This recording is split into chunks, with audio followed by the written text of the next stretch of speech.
What's up, movie trivia Schmoedown fans? Welcome to the Schmoedown Rundown, the official episode of the movie trivia Schmoedown. My name is Brad Gilmore, but you might know me by another name. You might know me as The Boat. Hashtag best of all time, hashtag Brad King's True, hashtag Boat, hashtag I want a boat. And I'm actually here with somebody who's just a phenomenal human being. He's actually rather ruggedly handsome. He is older than you think, but he has a boyish face. His name is Janisch. Frank, how are you? I am guilty as charged. That is correct. All that is correct. How are you doing, Brad? All of it's true. I'm good, man. So I'm here in Los Angeles, California. Booker T and I are getting ready for the big fight going down. As y'all are watching this, most likely, Errol Spence Jr. versus Showtime Shawn Porter on pay-per-view. So we're here covering it for ESPN. It's been nice, man. I'm here at the Intercontinental. And the thing is, Frank, you know how like some people have the Instagram stories where they like kind of tie the song into whatever they're Instagramming at the time, like in the story or whatever. So I was like, oh man, I need to do something dope for the Intercontinental, And I was thinking of the Drake song where he's like, Intercontinental. I know he says that somewhere. So I'm trying to find the song, and then like I'm trying to find the song and time it to me pulling up. And I forgot that he says, I do not stay at the Intercontinental. He says I do not stay. So it actually worked against you. It didn't work out so well. It worked against me. But anyway, it's all good. We're here, though, to talk about, obviously, the movie trivia Schmoedown. It's going to be an interesting show today because there's only one match that we're going to be covering that has the Ben Bateman, Luciana Miller contest that went down because Saturday, once again, when most of the people are watching this, are you there, Frank, or are you not? I'm here. I mean, are you there in... When I say there, are you going to be there? Yes, I'm going Saturday. I'm going to be there, yes. After this, I'm going to go to sleep, catch a flight early in the morning, Friday morning, and then go to the Throwdown on Saturday. Gonna go to the Throwdown. Okay, yeah. Sweet. That sounds good to me. That sounds really good. I like it. You gonna be there? I am going to be there, so I'm definitely going to be there during the Throwdown. I think goes down at noon, right? So I'm going to be good. I'm going to be I think good. so. I think that's the time. Yeah. Noonish, something like that. So I should be there. So we're only talking about the Ben Bateman match, but why don't we preview the Throwdown? So you have Janine the Machine, Mike Kalinwoski. This is a round one match in the Ultimate Schmoedown tournament. I really like this match for a variety of different reasons. I think that stylistically, Ben Bateman and Janine the Machine are an interesting matchup, stylistically speaking. You're talking about Kalinowski because I Janine, think, right? Who did I say? You said Ben Bateman. We're covering him in a little bit. Okay, I'm sorry. We're covering him in a second. Sorry, thank you. Also, they are interesting matchups. But Mike Kalinowski and Janine the Machine is an interesting matchup. And here's why I say that. Tell me if I'm wrong. I feel like somewhat Mike Kalinowski has turned into a specialty player. And what I mean by that is he has his key to victory. We were talking about boxing. This last Manny Pacquiao versus Keith Thurman fight, Keith Thurman was trying to load up and land one big shot. He knew that was his key to victory. Or if you even go to like a Tyson Fury and Deontay Wilder. Deontay Wilder's trying to load up with one big right hand to knock the guy down. He knows that's how he wins the majority of his matches. It's his specialty. I think Mike Kalinowski, as of late, you could almost make the argument that he's a specialty player in the sense that his path to victory in these big matches has been spinning James Bond in round two. There's some truth to that, I think, but with Kalinowski, I think he's a player who knows a lot about a little, and he's kind of able to maneuver himself in certain categories and come up with the right answer. But he does have that home run swing of, if I hit Bond, I'm going to run round two. But his round ones can be very up and down. We've seen in teams, especially this year, he's had a couple perfect first rounds. In singles against Ben and Snyder weren't the greatest of first rounds, but nonetheless serviceable to get him past Bateman. Obviously not the case with Snyder. So he can be up and down in the first round. It's the second round where he's able to check to multiple choice and kind of still chip away at gaining points and not necessarily losing ground or giving up ground to his opponent. So yes, he does have that home run swing with James Bond.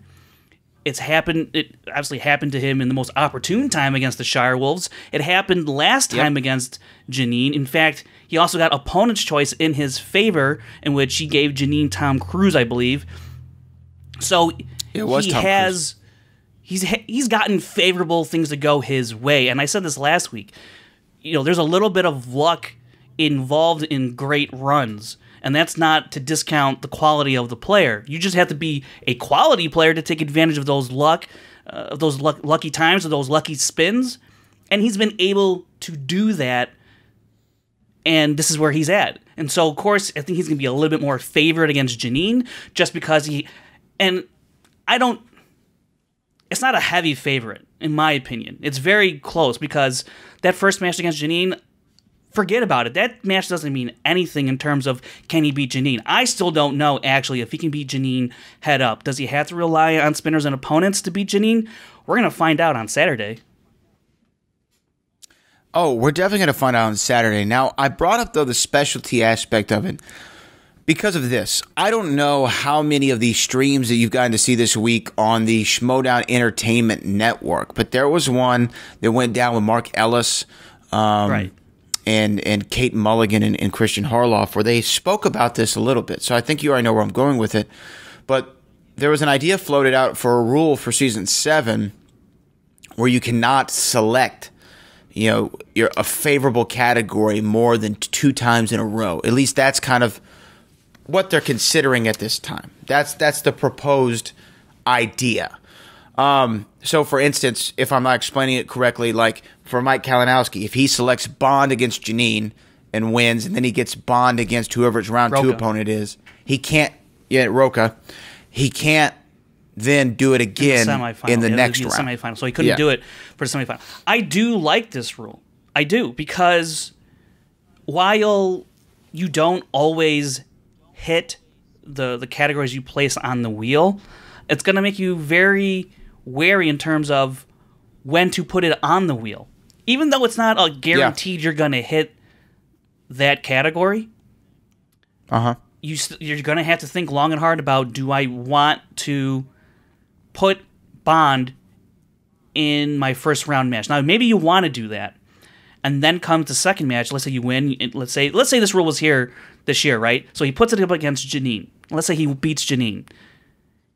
Now he's got to think, okay, if I want Bond, I don't want to, if I use it next match against Roca, then I can't use it in the semis.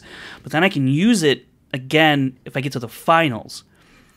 But I really want to get through the finals, and if I don't have Bond, maybe I can't get to the finals. So, okay, I won't put it on Roca. I won't use it for Roca's match. Take that chance, and then once I get to the semis and finals, well, now I can use my go-to slice. And so there's going to be a lot more strategy involved. There's going to be down the line thinking, because there's not a whole lot of down the line thinking when you play the Schmoedown. It's whoever's in front of you, that's what you attack, and that's all you're concerned with. Now with this little wrinkle, if this were to be implemented, which I hope it is, there's gonna be some more down the line thinking, especially for tournament season, which I think will be great. Yeah, I kind of agree with the rule, with the idea of the rule altogether, just because there has been a lot of backlash. It almost, for some people, think tainted victories have occurred due to the ability to always select your strongest category. And this isn't just a Mike Kalinwoski thing. I think Mike Kalinowski's the most recent example of this occurring, especially with just, it seems like every time he goes up, he spins James Bond somehow, some way. He just is able to do it. But I think that implementing a rule like this allows for more even competition, and really that factor of luck comes into it more. Now, I think that strategy then is applicable too, because if you're a competitor who's not just in a tournament format, but if you know, okay, here's my trajectory is, if I beat this person, then I'm going to play that person, then I might get a title shot. Okay, let me, this first guy, I think that I can beat, or this girl, I can beat them without having my special category. Let me go without that. Kind of what you were referring to a minute ago. So I think that the idea of the rule I like. I can see some people having issues with it, players especially, because it somewhat handicaps them from their strong suits every time they play. That's be interesting if players do feel that way, just because a lot of the time their strength, at least in my estimation, just off the top of my head, doesn't seem to get picked a whole lot. I think it's more of an issue for inner geekdom, which I don't think there actually would be an issue because those slices are fixed for every match. So I guess this would just apply mainly to teams in singles. I just don't think... I think for players like Kalinwoski, who have a home run slice like Bond or Chance Ellison with Pixar, or maybe even someone like Ben Bateman with movie release dates, or another plethora of players. Yeah. Some of the categories that other players are good at, like Westerns for Roca, that's still somewhat broad. There's a ton of Westerns. Biopics can be, it's very, there's a lot of variance in that category. So also these categories can burn you. Look at horror for Riley or for Clark Wolf in the past. Haven't been the kindest to them, so it doesn't necessarily mean that it's going to... It's not a lock. It's not a lock, right. Yeah. But it would be interesting to see if there's a lot of uproar about this rule. I would actually prefer a lot more slices to be created in terms of specialties that suit actual players. Like, let's say, for instance, player A is a huge fan of, let's say, Ocean's 11, like the Ocean's franchise. They want a slice for Oceans. They're really good at Oceans. They're really good at those, was it 3, 4, 5 movies in that franchise, and they get that slice, and that's a home run for them, just like Bond is for Kalinwoski, although the filmography obviously doesn't compare to Oceans or, let's say, a Bourne franchise or Fast and the Furious franchise. I want more franchise slices. I think I've talked about this in the past, but if that was the case, then I could see the uproar a little bit more, because players actually have home run slices that are very narrowed, focused, like a Bond or a Pixar, and then I could understand the uproar a little bit more, but I would still want to see the rule even more so with these home run slices now for different players in the league. Well, yeah, and I would like to see if there was a big uproar for the rule. Now, let me ask you this, though, because there was another rule change floated on that same show, and then I want to talk to you about this Janine the Machine match a little bit more in depth. But a rule change of no opponent's spinner's choice in the betting round.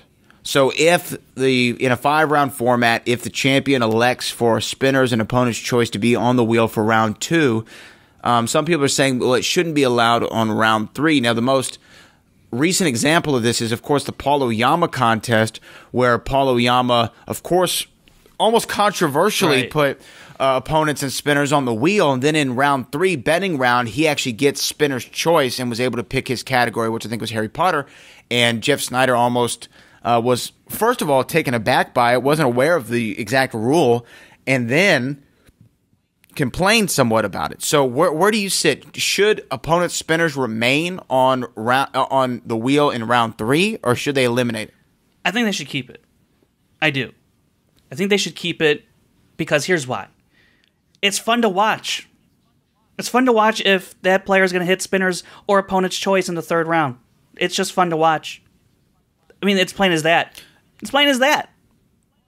Oh, and to me, I don't really get getting rid of the rule, because to me, if you get rid of that ability, then you should not even allow champions to choose opponents or spinners at all, because it just takes away the champion's advantage. Because you go the from thing 12 is, down to 10 in wrestling, slices for that 3rd round. Mm-hmm. Yeah, and my thing is, in wrestling... Sorry, go ahead. Right. No. You're right, though, and that's fine. But I'm saying in wrestling, there's a champion's advantage. You can't lose the title unless you're pinned or submitted. You can't win by DQ or countout. In the Schmoedown, the champion's advantage is being able to pick if there's opponent's or spinner's choice on the wheel. And I don't think that you can nitpick and eliminate that. So anyway, those were the couple of perspective rule changes. It looks like the former's more likely than the latter. But y'all weigh in the comments below. Do you think that having that rule to where you can't select your strong category more than 2 matches in a row, should that remain, or should that be implemented, or should the rule right now remain? So let's talk about Janine and Kalinwoski. How do you see this match playing out? Because, of course, there's all types of factors. There's a million ways that this match can go. But do you see Janine being able to beat Mike Kalinwoski this time around as she wasn't able to in their last encounter? I do. And I think Janine is a more knowledgeable player than Kalinwoski. I really do think that. while I think also Janine has not gotten the best luck in the Schmoedown. Kalinwoski, no doubt, has. You can look at all his spins. Luck's been a part of it. Look at all his spins. You can look at who his teammate is. Just across the board, there's been a ton of luck on his side. And again, like I said, it's not a knock, but that's just the case. With Janine, when you look at, and some of it's her own doing, sure. She gets really close. Look at beginning of the year in New York against Chance. Couldn't come up with that 5-pointer. Would have won her the game. You look at last year's collision, that third round meltdown, if you will, which allowed Andreyko to win it. That was, that's a tough pill to swallow. So she's been through the ringer in terms of at least singles play. Mike has never really been through that. Yes, he had a horrible loss, a number one contenders match against JTE and Rachel. And he also did lose another number one contenders match against Clark Wolf. But he didn't have these colossal meltdowns. Now, you could point towards the Snyder match with the Flash Gordon and all that. That could be probably his most recent lowest point, but I don't think that's... In terms of singles play, you can also point towards Inner Geekdom, that whole match with defending against Rachel for the first time. But in terms of singles play, I don't think he's really displayed, outside of home run hits, that he's got the goods. And I think Janine, while it's inconclusive statistically to say that Janine has the goods, I just think when you look at her matches, you just see a lot of things go against her. And I think if Janine can get spinner's choice, if she can evade opponent's choice, if Mike doesn't get spinner's choice, a lot of things could go Janine's way for this match. I just think her first rounds are better than Mike's. I think in this setting, I know Janine's been studying really hard for this match. Mike as well, but he's been kind of all over the place this year. That could come into play. So I think with a more focused player like Janine, she has the advantage, A, because she's just been dedicated to singles, and B, she's the underdog, and C, everyone's been rooting for Mike. Mikey 3 belts, and 4, Mike's got all the pressure really on him to win this. He's supposed to win this match in all his fans' eyes, and if he doesn't, then it's almost like kind of a failure. I mean, it's not, but it could be seen that way. So I'm picking Janine, and it's going to be a tight one. It's going to be a tight match, but I think Saturday, the Throwdown, is the day that Janine finally gets that well-earned victory. Now, I agree with everything that you've said, which is a rare occurrence because typically you're 100% wrong. Sorry, Mama Janisch. But in this particular instance, I agree. Now, the only thing that I'm worried about is because I've been championing, I think, Janine for the last several months here on the show because I just see it in her that she's got that quality to be a top tier player, and she's been so close so many times. I take it back to January of this year with Chance Ellison. She was right there. You go to the Andreyko match that you brought up. You go to the collision this year in the Manager Bowl where she was so close. And I think that had it not been for an unfortunate opponent's choice and Tom Cruise being on the wheel, we're having a different conversation about Janine.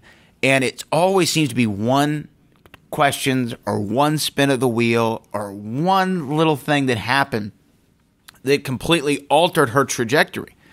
And I think that this is her time. And I've used this so many times on the show, but when you look at an NFL season, if you're a team and you're playing the same team at 2 separate occasions in the season, typically you're going to split the victories. I think it's no different here. Now, you say all the pressure's on Mike Kalinwoski, and I agree with you. He's shouldering a lot of that pressure. But there is pressure on Janine. I mean, there's massive pressure on Janine from the standpoint of she has yet to get the big win. She has yet to have the win that solidifies her as a very good, not good, but a very good player in this league. And I think that a win against Mike, even though it's a first-round match, it's a throwdown for a reason because this could have been the main event of this entire tournament in my estimation. It's just one of those tight matches that if you told me, hey, Janine, Mike, they're the finals, I'd be like, yeah, that makes sense. It sounds about right to me. So my point in before you jump in. My point is, there's a lot of pressure on Janine, and now let's add the Throwdown rules to it. Now, has she been in a live event before? Yes.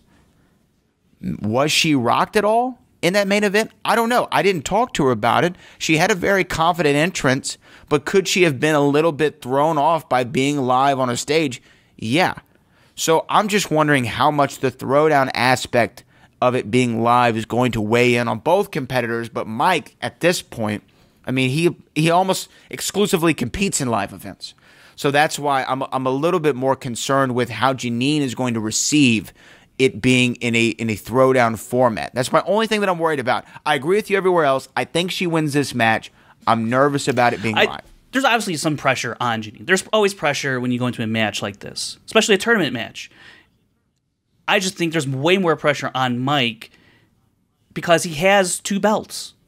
If he didn't have this crazy run, if he didn't have 2 belts, maybe he just had 1, maybe he just had the Intergeekdom belt, I would say it would be pretty equal in terms of level of pressure because Mike's trying to go for something that no one's been able to obtain, and that's to have 3 belts at one time in the same year. No one's ever done that. He's trying to do that. That's been his mission for how many weeks now? He's put it out there. The hashtag is out there. And if he were to lose this match against Janine, against somebody he's already beaten, however he did it, he beat her. If he was to lose this match, his single season is over. That dream is over. It's done. It barely got off the launching pad. He beat Ben Bateman, had a shot, had a glimmer of hope, and he got a little bit closer against Snyder, and now he's got one more shot at it. And if that door were to slam before he put his foot through that tournament door, I think that would be very heartbreaking for him. That's a lot of pressure, I think, to put on his shoulders. Yeah, no, I agree. It's a match that on paper Mike should win. He should win this match on paper. Just looking at maybe you have he has a slightly higher accuracy rate. But he's pretty good. He's one of the best. Or if he has the best steal rate in the singles. He earns a high percentage of his points. He doesn't go to multiple choice often, but when he does swing, and if he misses, Janine can be there to, get the leftovers and add to her point total because she's a very cerebral player when it comes to the second round. She will go to multiple choice and chip away. She's not afraid to go to that multiple choice and lose some of her potential point value. Whereas Mike, he's swinging. And he could miss, and if he does, better believe Janine's going to pounce all over it, and that could really be the difference. As long as it's not a favorable category like Bond for Mike, then things get a little muddier. But if it's quote-unquote straight up, this is going to be a tight one. And Mike, in another one of these close situations with Snyder, will all this stuff come back to him? I don't know. We'll see. Now, is it weird so that I think that Janine, if she moves forward, which is both of our picks for this match, if she moves forward and faces John Roca in the next round, is it weird that I think that that's an easier matchup for her than it would be for Mike? For some reason, I feel like Janine has a better matchup with John Roca, who, by the way, I mean, in that collision event, she did technically, outlast John Roca. It's a little bit of a different format, understandably, but still the same principles there. We know that she has the knowledge to beat him. I feel like she beats John Roca in round 2. I'm not so sure that Mike does.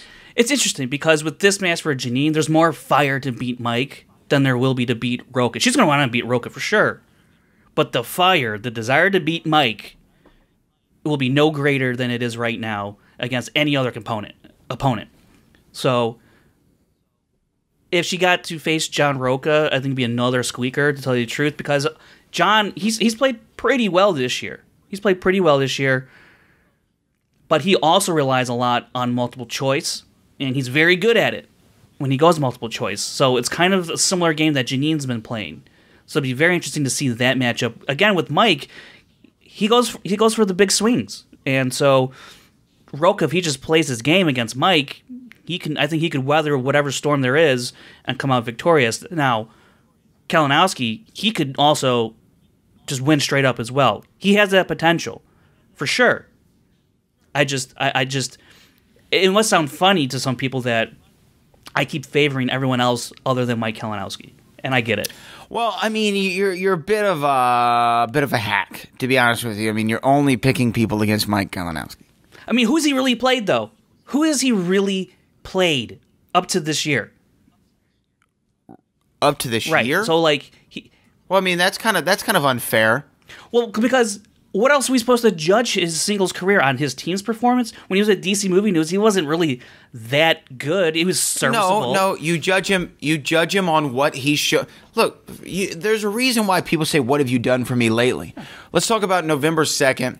The Madison Square Garden main event is going to be Jorge Masvidal versus Nate Diaz in the UFC for the BMF Championship, right? And I have a point with this. Is this a promo? I don't know. Jorge Masvidal, prior to his most recent run, no one ever heard of. And then, in 1 year, he knocks out Darren Till in London, and then he KOs the undefeated Ben Askren in 5 seconds with a flying knee. Fastest knockout in UFC history. Now he's main eventing Madison Square Garden, and he's the favorite going up against a guy who's beaten Conor McGregor, came back and beat Anthony Showtime Pettis in tremendous fashion. The reason I bring this up is because had we talked about what he did prior to this year, we wouldn't be discussing Jorge Masvidal.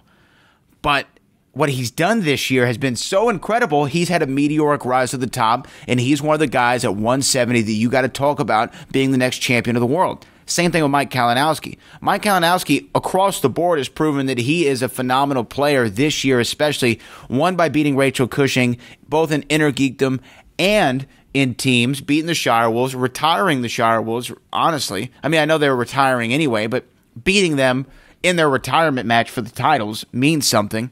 And he's just had a hell of a run this year. I mean, you can make the case that Mike Kalinowski's player of the year. Yeah, but it's not because of what he's done in singles. It's more because of teams and Inner Geekdom. I wouldn't say... I mean, singles is the icing on the cake for him, if anything. But all that's been accomplished has been in teams and in Inner Geekdom. I've never seen him as a strong singles player. I mean, you have a point, and you have stats and matches to back you up, but I don't think that saying, well, who has Mike Kalinowski beat prior to this year is really an accurate representation of the caliber of player Mike Kalinowski has grown into. I mean, and he's a double champ, and when you walk around with those championship level confidence, you start playing at a different level. I mean, yes, he did beat Bateman right earlier. That's a good win, but neither played to their level. Neither played to their level. I think actually Kalinowski played more to his level. Ben did not, and obviously that's why Ben lost. When he played Janine, he plays above his level because he got Bond. Now, this might sound salty, but I'm just telling you exactly what happened here. Well, Bond and opponent's choice. Exactly. Definitely weighs in your favor. And it inflates his numbers that don't really accurately reflect a person's play when he's tested evenly across the board. So but he's so lucky that he keeps churning out wins because he's able to take advantage of the luck, and I can't fault him for that. That's a skill not a lot of people can possess, but somehow he does, and now this is where he's at. Well, Mike Kalinowski is the ultimate opportunist. I mean, when he sees a way and a path to victory, he takes it. I mean, we even saw that last year. Really, he was the ultimate opportunist. Is the only way he originally became the Inner Geekdom champion, was taking advantage of the situation that he found himself in. And that was the only reason he even got that second opportunity to face Amara Konopik and beat her for that Inner Geekdom championship, which he's going to have to be looking over his shoulder at Amara Konopik here sooner or later. So Mikey 3 belts may only be Mikey 1 belt come the end of that fiasco. So anyway, we both have Janine the Machine winning in the Throwdown. Frank and I will both be there in beautiful Burbank, California at the Collider Video Studios to watch that match go down live and in living color. Frank Janisch, though, let's discuss the only match that we had this week, which was Liz Shannon Miller versus Ben Bateman. Now, Liz Shannon Miller came on the scene, and we thought that, hey, man, she's got some good knowledge. She actually might be something here. And Ben Bateman has always been earmarked for greatness. I mean, I think as soon as team action really hit its zenith in the movie trivia Schmoedown, Ben Bateman was earmarked as the guy who's the future champion. He's the future of the league. This is the future face of the league. But this year, honestly, I think he's had more swings and misses than he's had hits. Of course, he had the big win against Andrew Guy in H-Town, Texas, Houston, Booker T World Gym Arena inside the wrestling ring, and then hit him with a chair. that's a cherry on the top moment of what's though so far not been a season that I think if we talked to Ben Bateman today, he would say this season has gone exactly the way he wanted it to. Yeah, obviously that loss with the odd couple in Chicago didn't help matters. I think a lot of it, I think the perception of his year being not great is due to just a limited scope of matches here. He's only had that one match with Who's the Boss, and he's had now 3 matches this year in singles. When you look at how he's played, I mean, obviously that match against Andrew Guy, look, if I'm going to say you got to kind of weight it differently with opponents and spinner's choice from Mike Kalinwoski, you got to do the same for Ben Bateman. However, I think Ben Bateman is a better player than Kalinwoski. I do, even though... In singles? Even though Kalinwoski did beat Bateman. Sure, that happens. Andrew Guy beat Dan Murrell. Do we all say Andrew Guy is better than Dan Murrell? No. So those wins can happen. But he's got greatness in him. Sure. Yeah. With Ben Bateman, he puts in a lot of work into the Schmoedown, and he enjoys it. He enjoys putting the work in for the Schmoedown, and he enjoys the competition. He enjoys the strategy, figuring out new ways to combat your opponent, to play the game, to beat the game, as well as beat your opponent. Ben's performance this year, yes, might have been up and down in terms of wins and losses, but I think for the most part, barring, because you're going to have those down matches, you just are. And it's how you bounce back from them, and it's how you learn from them that I think Ben's really good at, and I think we saw that with this match against Liz Miller. And look, Liz Miller being a rookie, she's still figuring out the game, but she's very knowledgeable. You heard Ben in his post-match talk about, she might know a little bit more than me, but I really know how to play this game, and he's pretty good at the knowledge part as well. But I really know how to play this game, and he went in there serious with a mindset to win. And I think that was actually the difference. Ben went into this match with a mindset to win. Liz Miller came into this match with the mindset to play her best. And I think that was probably what got him the win at the end of the day, was that mindset. Well, let's talk about it from a statistical standpoint, Frank Janisch, because that is what you are the best thing. That's the only thing that you actually do on this show is you talk about it from a statistical. Yeah, I mean that's the only thing you're really good for. That's it. Spit out numbers. Anyway, what? By the way, preview. What's coming up on the cheat sheet this Monday? Do we know? Yeah. So it coincides what's going to happen at the Throwdown in terms of the nuke reveal. Now I don't know exactly what is going to be said about the nuke, but I do believe it'll be enough to inform what I'll be talking about on Monday. How's that? I like it. I like the tease. Are you saying that you know what the nuke is? Yes. Can I tell you a secret? Do you know too? I know what it is too. That. We're just 2 guys in the know. That's it. How many people do you think know in the community? Because I know Christian kind of let the cat out of the bag in the New York so event. That's probably like 50 people right there. And then you got to imagine they each told one person at minimum. Hush hush. But do you think anyone put it online? Is there any online chatter about what the nuke is? Definitely backroom messaging going on. There's definitely like, hey. But do people know? DMs. But do people? Do you think that anybody who are like entrenched in the fan leagues or in the message boards or discussion groups, do you think anyone actually knows what it is right now, aside from those in the know? So I wasn't there to listen to that what Christian actually said. So I don't know exactly what they know for sure. They know the big juicy part. The other stuff, the peripheral stuff that go along with the nuke, I'm not sure how much people know or they know. I want to find out Saturday, whenever y'all are listening to this or watching this. We'll find out hopefully, and then on Monday we'll talk about what we can talk about. Because I don't know if at the time of this recording, I don't know if Christian's going to reveal the whole enchilada or just give you, the rice and beans. Well, you know what? Damn it. Why don't we just do it right now? You know what I mean? Let's do it right now. Let's preempt it. Yeah. Let's just spoil it for everybody. All right, let's like Avengers Endgame. The Schmoedown is moving to New York permanently, and all matches will be played at the top of the Empire State Building on Tuesdays and Thursday nights. That's it. Yes, and they're getting rid of the Inner Geekdom Championship. Right. There's no Inner Geekdom. There's no teams anymore. There's no singles champion.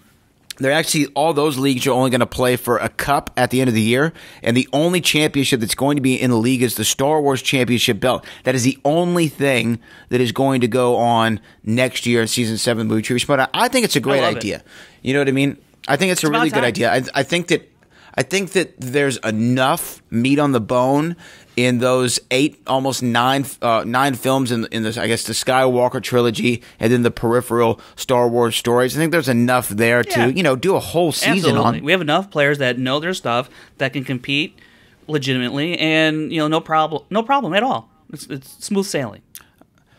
Yeah, I think that anybody, a lot of times people have been thinking about, man, the Star Wars League has been kind of put to the side. It's been on the back burner. And Christian heard that. And that's why he's going to bring you a full season. Exactly. Season 7, nothing but Star Wars. I mean, it makes sense to me. It makes perfect sense to me. So we just ruined it for you. You're welcome. There's no need to tune into the Throwdown tonight. If you look at the match, but you don't need to know the news because we just nuked right after the and your winner part. Just shut it up. It doesn't matter anymore. Okay, Frank Janisch, now let's talk about the match, though. Going in, though, we talk about Ben Bateman's rocky season. I want to get to the stats in a second, but did you see him as the favorite in this match? Absolutely, 100%. Just because he's a veteran of the league, he's a veteran of the game. Liz Miller is still figuring it out. Isn't it weird that he's a veteran now? He is, and it's funny, too, because Paul Preston comes in and says, there's time for new blood, and it's crazy to me because Ben's probably got him by like a good, well, I don't know. I'm not going to try and insult either guy, but let's just say he's got him by years. And you're going to say 20 years, weren't you? No, I was going to say. I read your mind. I was going to say 10. I was going to say at least 10 years. You were going to say 20 years. How dare you, Frank Janisch? I mean, who wears a visor anyways. A visor's pretty. You got to be like a couple decades ahead of everyone else with a visor. But Ben is, or you have to be like the whitest guy in the room. And it was a Wimbledon visor, so go figure. Extra white. That's a guy who eats mayonnaise only sandwiches. I could see if you have a Wimbledon if you have a Wimbledon visor and you're eating it with like wheat bread, you know what I mean? It's not even on like regular white. And it's like wheat mayonnaise sandwiches. Is it actual mayonnaise or is it like mayo? Like it's mayo with a dab of Grey Poupon. Wow. The audacity. He's like the whitest individual in the world. I mean, I'm talking about Italian loafers, no socks. He's got shorts that are about 1.5 inches too short, and a visor. That's a white dude, man. You paint quite a picture. Dude. And his last name's Preston. That's a white man right there. That's a white man. Well, getting back on track with Ben Bateman. Yeah, he's a veteran of the league, and I think he absolutely has. He has the stature, he has the pedigree, he has the name that Liz is still walking into this brand new world. Now, she does have very good knowledge. We've seen it at times, but it's been inconsistent, and I think that's due to the unfamiliarity in which she enters these matches and sits down at that desk in front of 20, 30, 50 people, 100 people, or it's live stream like Collision was this year, going up against Paul Oyama. So it's a lot of those different factors, I think, have kind of held back what Liz Shannon Miller actually knows and is able to process when she's at the desk. Now that she's into her 5th match here, has more familiarity, and I thought we saw such a poised presence from her, all things considered, in this match. This and Mark and Christian talked about it at the desk as well. This is probably the best we've ever seen her at the desk, despite getting the L. So I think this was a very good step in the right direction heading into next year for Liz Shannon Miller. She did a lot of good here playing the game. She went to JTEs when she needed to. She had a big pull with the blended question there in the final round with the Adam Sandler, Drew Barrymore, which when you hear Drew Barrymore or Adam Sandler, my mind immediately goes to like 50 First Dates or Wedding Singer, right? I'm not thinking of blended. So for her to really take the time, no. Have you seen Blended? I have not. Have you? No, no bueno. Yeah, that's a rough watch. And And so for her real rough watch. to know that the JTE, those repeats are there, and she's able to go to them and not forget about them, I think showed signs of the maturation of her gameplay, and that coincides with displaying her knowledge.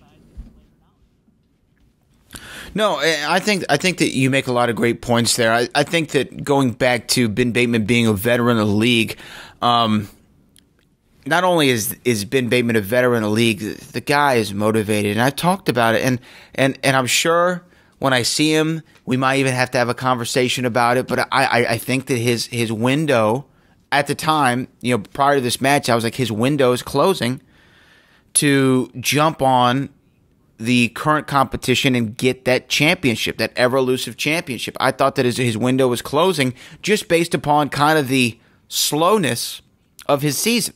Like, his season has been rather slow. I mean, remember, he walked into this season in New York, cut a hell of a promo. He said the boss is back. And then, I mean, his like I said, his only headline victory is against Andrew Guy. And, I mean, how big of a win is that? He won the rivalry. He won the Action Army Civil War. But how big of a win really is for now? But how big is just a singles win against Andrew Guy, by knockout? I mean, it matters, but in the grand scheme of the competition, it doesn't really matter. He spun away from Spinner's Choice. Like, almost did it twice. Yeah, that's pretty cool. I mean, that's pretty cool, I gotta say. No, that is a highlight. That's the only time anyone's ever going to do that, ever. And that was the entertainer talking because he knew he had this match in the bag. But going into this, I can't think of another high line or headline win from Ben Bateman. So that's why I said his window was closing. His championship window was closing. It happens to every fighter in every sport.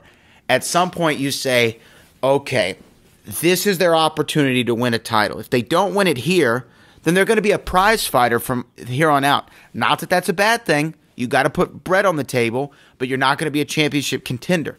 So this, to me, it was Ben Bateman. This tournament, the end of the season, this is his window. Exactly. And this is when his window opens. It reopens tournament season. The first half of the year, it's barely open. He's got a shot maybe in He really should just take off the first half of the year, study, hunker down, strategize, plot, whatever he's got to do, because come tournament time, this is his window of opportunity. And last year in the teams tournament, took full advantage of it, went to the final, went to Spectacular. Yes, came up short, but he had a shot at it. Last year in the singles tournament as well, the gauntlet, he got through that, and he suffered a loss to Clark Wolf, but no shame in losing to Clark Wolf, an all-time great. The fact is, once the tournament season rolls around, you better be wary of Ben Bateman, because this is the time I think he salivates for the most, and I think everyone who walks into a match against Ben Bateman should really take him seriously and dangerously, because, like I said, this is when he's really focused, because he knows he can see he knows where the finish line is at. During the regular season, you're not really sure who else you're gonna have to play. All right, if I beat Odd Couple, except in that instance where I beat Odd Couple, then I get a shot at the Shire Wolves. But in singles, it's like, all right, well, if I beat Andrew Guile, then who do I gotta play next? And then maybe I don't get a match. Blah blah blah. Tournament comes, I need 4 wins. Boom, done. I can see the finish line, and maybe that's more in line with his mentality, because it seems to work out. Especially in teams. He's been to the finals twice in the team tournament with 2 different teams. Now, let me ask you this, though. Let's go back to Liz Shannon Miller for a moment. You said she's still trying to figure it out. What do you mean by that? Well, I think it's about being comfortable asking for repeats, or going to multiple choice, and remembering it's right there. Remembering you got a challenge. Remembering those things that help you win matches in case you need them. Because if you don't use them and they could have helped you, then you're never going to achieve your greatness. You're never going to fully display the wealth of knowledge you have inside yourself. Because without a repeat, we're like, well, how does Liz Shannon Miller not know that the answer was blended, right? But she was cognizant enough to go, I need a repeat, and I can get this answer. And she got it. Now, there's the round 3, her third round question, her 5-pointer rather, not asking for a repeat. It just seemed like, look, it was one of those things where I just don't know it. However, I think she might learn down in the future that I should just take the repeat for the hell of it, because why not? And I think that's another rookie mistake there, another rookie error. But I think she showed a lot of progress in this match. And to me, between the downtime between facing Paul Oyama and this match, I think she thought a lot about the game in between those matches, because it really showed here. And at least she was a lot more comfortable in that setting. So, and that's not easy to do, especially with going with huge gaps in between appearances at the desk. It's not, if you're not in a rhythm, then sometimes it's hard to get familiar. But if you have big gaps like that, it might not work out for you in terms of remembering the familiarity. So the fact that she was able to do that with such huge gaps, to me, says she really thought about the game. Because there's a lot of players who come into this game, they have their match, and it was fun, and then they go off, and they don't think about the match. They don't think about the game. Maybe they're not in it for the long haul. And that's okay. But it seems like Liz wants to be in it for the long haul, because it seems like she really thought about how to play the game, and it was demonstrated here against Ben Bateman. Now, when you have a win, sometimes, especially in a tournament, you're looking for a win that is a certain type of win, and that type of win is a momentum builder to start your engines going so you can go all the way to the finish line. Do you think that this win, because I believe the final score was, 17 to 15? Is this a momentum builder for Ben Bateman? I think I don't know if it's a momentum builder as much as it is a reaffirmation of what he can do. It's a reminder, I guess, also to the rest of the league, like, look, I'm coming for it all. And if you're in my way, it's going to be a tough time, so you better not take me lightly, because I'm definitely not taking you lightly. Because he said as much against walking into this Liz Shannon Miller match. He even said he came into this a little tight because he respected the knowledge that Liz Shannon Miller possesses. And he's going to do that with every opponent. Now, Paul Preston, he may walk into that match thinking, I've studied this game, I've got my strategy, I've done this, that, and the other, I'm prepared for Ben Bateman, I think I know more than Ben Bateman. That might all be true. But he's never really been able to put it all into practice, because this is his first year in the league. Ben Bateman has been putting all of his theories and what have yous into practice these past couple of years. He's kind of honed his own craft in terms of playing the game, being a Schmoedown competitor, being a Schmoedown pro. Paul Preston is just getting started. He has tremendous potential. Absolutely. I think he definitely has the knowledge. 100%. Definitely has the knowledge, but he's never really been able to put it into practice, especially in a big match like this against one of the faces of the league in Ben Bateman. Now, this matchup, though, because I think that Paul Preston's win against Lon Harris was a really good win. Absolutely. Now, that, in my opinion, was a momentum builder. That was giving you some juice into the next round. I talked to Ben a little bit earlier today regarding the Paul Preston interview, because I don't know, the Paul Preston match, right. Because I don't know if you saw, Ben Bateman posted on his social media that he is actually having somewhat of a small surgical procedure done. And so I checked in on him on that, and I said, you're going to be ready for the match against Paul Preston. He said, I'm going to beat Preston. I'll do it in a wheelchair if I have to. It's mine to win. I love it. Now, that sounds like a confident man. Sounds like a very confident man. Now, why do you love it so much? Because, I just love the confidence in it. I love that he's saying nothing is going to stop him. I'll do it in a wheelchair? First of all, I will do it in a wheelchair. First of all, that would be a first. We never had anybody play in a wheelchair or of that kind. We've played in chairs, but not a wheelchair. I don't know if the mics could... There's been chairs with wheels, but not a wheelchair. Yes. Right. So, all the best to Ben in getting healthy, feeling good enough to compete and all of that. But, I just love that he's Speaking of chairs, real quick, speaking of chairs, weird aside, if our legs bent the other way, like our knees, if they bent the other way, yeah, what would chairs look like? It's just something to think about, Frank Janisch. They'd look like that. You have to think about it, don't you? But what would they look like? It's something we wouldn't for the have fans chairs. to We think. wouldn't have chairs. We just sit on the ground. I don't know. Anyways, we have to figure something out. Anyway, I've always wondered that question. I thought about that when I was a kid. Yeah.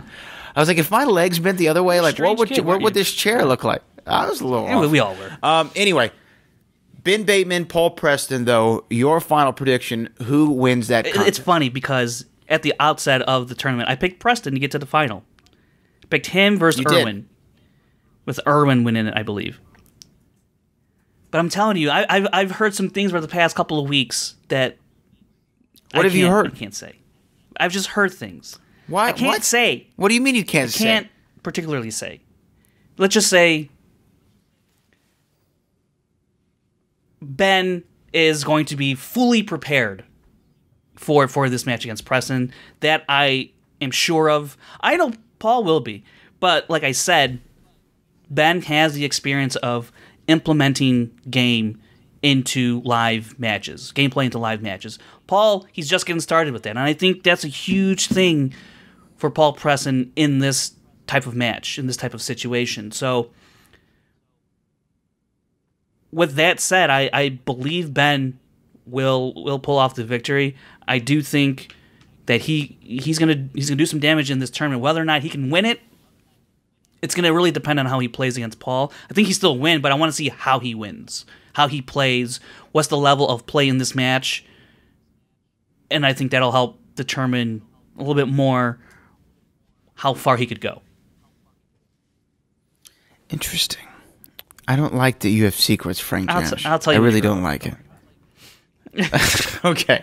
Well, what do y'all think? Who do you think is going to win? Do you think it's going to be Ben Bateman? Do you think it's going to be Paul Preston? What do you think chairs would look like if our legs went the other way? Comment in the comment section below. Now, Frank Janisch, I do have a really short and tight hour here, so we have a couple minutes left of the show. So were there any other news topics or anything that happened in the Movie Trivia Schmoedown that you'd like to cover? Because if not, I do have an important question for you. I don't have anything on top of my head. What do you got? Okay. So this was Schmoedown Entertainment Network related, so I feel like it's applicable on this program. I actually asked a question in the super chat of the Schmoedown Entertainment Network stream. Does that show have a name, or is it just live stream? Live SEN, I guess. I don't know. SEN Live? Yeah. So I asked a question on SEN Live about one of my favorite films. Now, everyone knows I'm a Back to the Future fan, but also I have several 80s films that I love. Beverly Hills Cop, I think it's one of the greatest movies ever made. I think that Clue the movie also came out in 1985 with Christopher Lloyd, one of my favorite films. And my other film that I absolutely love, I think also came out in 1985, and that was Chevy Chase's Fletch, which is, I think, one of the great comedic performances of all time, one of the great comedy mystery films, right? Murder mystery films. My question, if they remake Fletch, who do you cast as Fletch? Who is Irwin M. Fletcher? Now, let me tell you what Christian, Kate, and Mark said. Mark and Kate were on a united front, and they both said Jason Sudeikis. Mm-hmm. Now, I'm not in love with that pick, and I'll tell you why. There's a movie that he just did with Lee Pace about John DeLorean. It's like a movie about John DeLorean. I can't remember what it's called, like Drive Away or Drive Fast or something like that. And I just feel like he's a bit of an overactor. Jason Sudeikis. He's a bit of an overactor. Yeah, maybe. Like he forces it a little too much, in my opinion. Now, Christian's pick I like a little bit more, but I'm not in love with, and it's Ryan Reynolds. Now, another guy who's a little overacty, but he kind of fits the, because back then Chevy Chase, that was, he was a pretty good looking guy, thin, slender, handsome man who can pull off the charm that needed for Fletch. I think that Ryan Reynolds has that, but he could be a little too Deadpool-y. My question is, who plays Fletch? I like the idea of Ryan Gosling. I like the idea of Ryan Gosling. I'm not mad at that. I'm not mad at because that. I go back to his performance in The Nice Guys He's funny. I was just thinking that with Russell Crowe. In that movie. He's really also, funny. Also Russell Crowe is really great in that movie as well. I love that movie. It's a great love that movie to death. But that movie with Ryan Gosling, I think, yeah, I would like to see Ryan Gosling in general do some more comedic stuff. Is he too movie star pretty? Leading man pretty? I don't know, maybe, but I don't know. Because Chevy Chase is a very particular kind of human being. Well, that's another story. Well, off camera antics aside, right. Just I'm saying as a comedic performer, I don't know. It's hard. I've come up with no answer. That's why I asked the question. A good. Maybe it's a no-name person, someone you haven't heard of before. I don't know. I mean, but like of those that we know now, let's see. Who could? I can tell you who I'd cast as Marty McFly. I have an answer for that. I think I've heard this answer before as well. I know what you're going to say. What am I going to say? Yeah. Yeah. I think so too. I think he'd be great for a lot of different things, for sure. But his like reactions are so good, and they're so Marty-like. So I think that he would be phenomenal. And plus, like he's like ageless, so you could do a lot of movies with him, and he would hardly age like 2 years in between like a 5-year span. It's crazy. What do we think about a Chris Pratt as Fletch? That's an interesting one. Or is he too muscular? Well, no, he could slim down for the role. He could slim down a little bit. Star-Lord. I could actually see it. Okay, anyway, I could probably see that one a little bit more. That might be my pick. I might go with Chris Pratt. This might be my pick. What do you think? You sound off in the comments. This was just a fun way to end the show. I have a real tight schedule here. I got to get back to my duties for ESPN and the Hall of Fame with Booker T. I have my man Jerry Bow in the building right now, by the way, who I thought was going to die earlier today, and he has his headphones on so he can't hear me. But it was a very, very bad situation in the back of an Uber. I'll get into it at a different time, at a different place. Not at this moment. Frank Janisch, why don't you let the people know where they can find you and follow me on Twitter and Instagram at FrankieJ29. And check out the Schmoedown Rundown Facebook page Monday nights at 8 p.m. Central, where I do the cheat sheet. I have a different topic every week. And like I said a little bit earlier in the show, I'll be covering something that's discussed pertaining to the nuke. Mondays, 8 p.m. The nuke. We already spoiled the nuke for you, but you can find me on all social media at Brad Gilmore. That is Facebook, Twitter, Instagram. I'm not really on Facebook that much, so hit me up on Twitter if you want to get into conversations about who you think could play Fletch or Marty McFly, or who you'd recast in Clue. I did see that Jason Bateman and Ryan Reynolds are talking about doing Clue. That's interesting. I'm not mad about it. Who do they play? Yeah, that's a good question. I think Jason Bateman, total Professor Plum. Ryan Reynolds, I think he'd have to be the Tim Curry, Mr. Body kind of butler role. Interesting. He can't be Colonel Mustard. He could be Mr. Green. He could be Mr. Green. Okay, anyway, it doesn't matter. I am the boat. Shout out to super producer Chris Clark, who's out there grinding. And this is the Schmoedown Rundown, and we will see you next week when I'm not in Los Angeles.